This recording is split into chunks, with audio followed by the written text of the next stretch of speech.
Welcome back to the channel, guys. I do hope you've been keeping well. Now, I get asked a lot by content creators as to what the most important equipment that they should be looking at is, and my answer is always the same, in that if you're creating a video or a live stream, people need to be able to see you and hear you and in good quality. So therefore, the most important investments one could make is in a camera and a microphone. Now, with a camera, if you don't have the right lighting, the camera is not going to be as effective no matter how good it is. And with a microphone, if you don't know how to set it or get the settings right, it might not be as effective. It's a little bit more forgiving, but still. Now, thank you to Rode for sending me the NT USB Mini, and today we're going to be looking over the design, the features, the specifications, everything that this mic has got to do with. But more importantly, it might be a bit of a longer review because I'm going to go into OBS and actually show you all the different settings that one can apply to this microphone. But before we get too ahead of ourselves, let's look at this unit a little bit closer.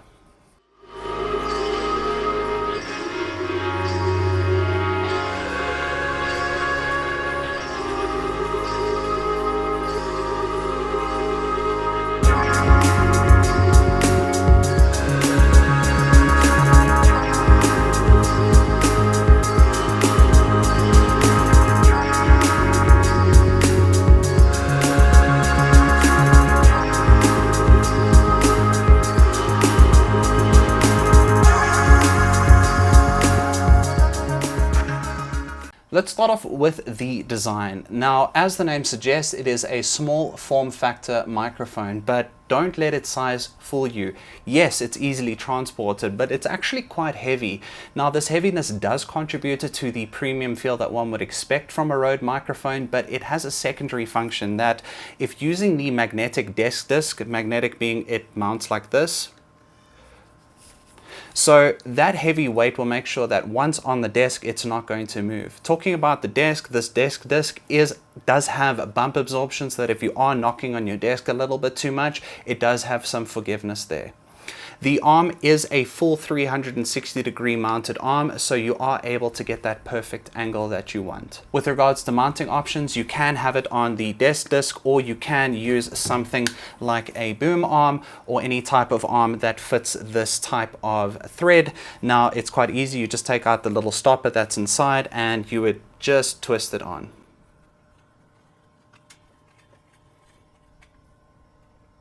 The mic does look good. It's nice and sleek and simple, which means that it'll complement any setup, and it does come in a variety of color options, or actually aftermarket options, to kind of accessorize this, which I'll show you in front. But overall, the design is nice, simplistic, and perfect for pretty much any type of use that you require. Onto the specs and features. Firstly, this has a built-in pop filter for what is called your plosives, so words like pop or plethora. Naturally, that would cause a distortion in your microphone, so with that built-in pop filter, it rejects that kind of noise, which means that it's not going to cause that distortion in your ears or your audience's ears. Next, the interface is USB-C, which means that it is a simple plug and play into your PC, and it does have software called Rode Connect, which uses Aphex and Big Bottom type of inputs so that you are able to enhance your sound. It does have built-in signal processing, which means that it has a compressor as well as a noise gate built into it. So that means that your audience won't hear what is going on around you when you are not talking into your microphone. It does have voice monitoring, and that is through the 3.5mm jack, and you are able to listen to your voice at zero latency, so you're not going to have that weird delay which kind of causes a little bit of confusion in your own voice. But also further to that, it does have a built-in amplifier, and I really enjoyed this amplifier because you are able to hear what's going on the left and the right, and I would like to say that it was better than having it plugged directly into my PC, but if not, it was exactly the same. The mic does have a condenser capsule, which does enhance the warmth and the clarity of your voice, which is obviously extremely important for streams. Further, this is a cardioid polar type pattern, which means in a heart shape, it will absorb sounds or pick up from the sides, and it will reject from the rear. So that means that anything going on behind you, it would naturally reject. The frequency range of this microphone is 20 Hz to 20 kHz, which means that it's perfectly in line with what the human ear is able to hear, and again, perfect for streaming or podcasting. Lastly, this microphone is able to be used with either a PC, a Mac, or even a tablet. Let's move on to the virtual world, where we can explore the software as well as programming this microphone.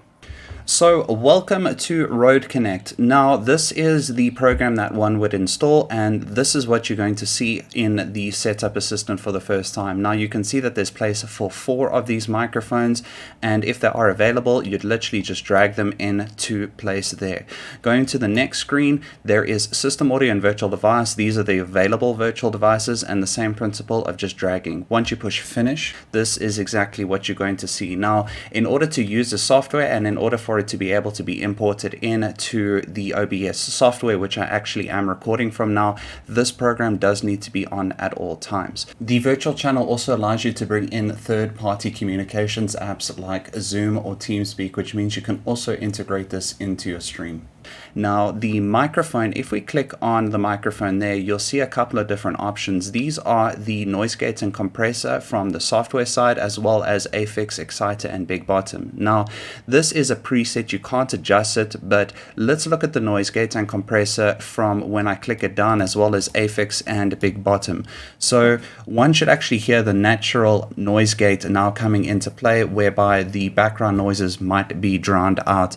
It is quite sensitive, so you do need to speak quite closely into the mic, which I'm starting to do, because if you start to move around, it can cut out the sound. So just be careful when using that. If we look at all 3, they do have sliders, so you can adjust it. So you can look at this as your main mix that you're going to send into OBS, and that is for all sounds, including game as well as music that you might want to import. So the sliders you would need to adjust accordingly, and you can actually incrementally change them to push over. On the right hand side, we do have all of the little tabs that you can see. Now this will push through into OBS, and I do hope this is not too loud, but let's go.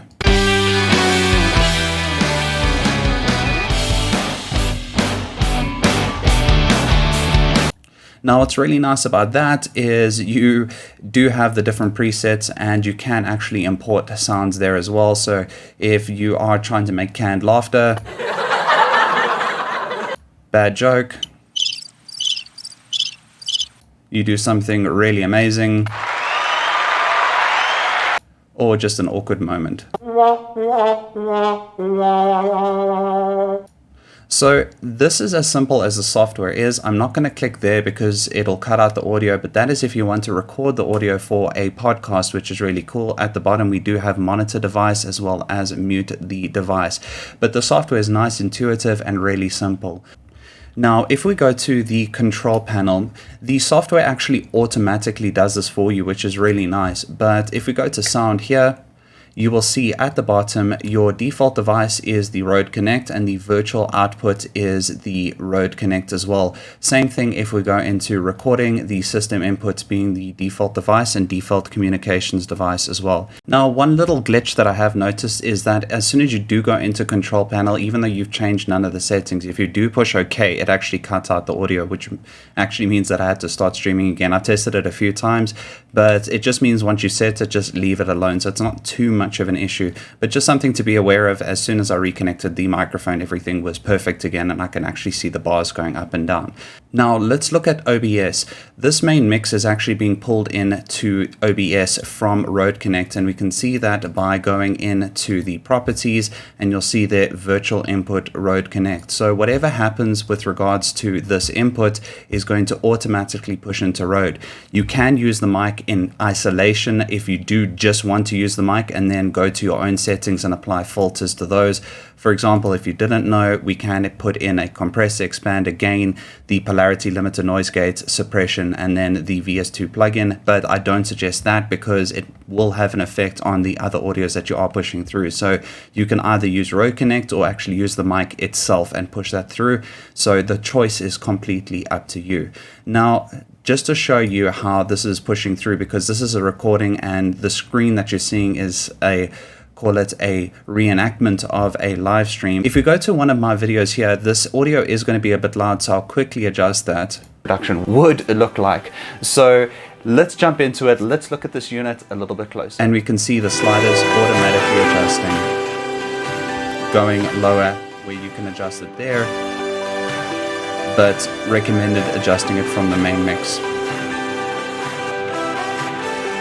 Now guys, that is all she wrote with regard to the software. As you can hear, the natural audio of this mic is quite clear. I have listened back to it from different takes. I don't only do one take, contrary to popular belief, but the mic audio quality is really, really clear. And depending on how you set it up, you can adjust that accordingly. So let's go back to the main world. It is a time to conclude. So I'm going to conclude by saying that I do have a natural bias when it comes to using specialized equipment made by specialists, and this couldn't be more evident in this microphone, not just from my experience in listening to it, but also when I went onto Discord and I said to some of my friends, hey, do you mind just listening to me for a while I use this microphone?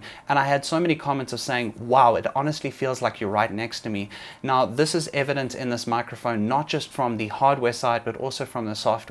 I do believe that there can be a few adjustments made in the software to improve the noise gate, or at least adjust the noise gate and not just the simple on and off, but otherwise it was an amazing experience for this microphone. This is definitely a recommend buy, because when I heard the price, I honestly didn't believe it, because Rode for me historically has been very expensive equipment, but this retails for 2,000 Rand, and I'll put the dollar price over here.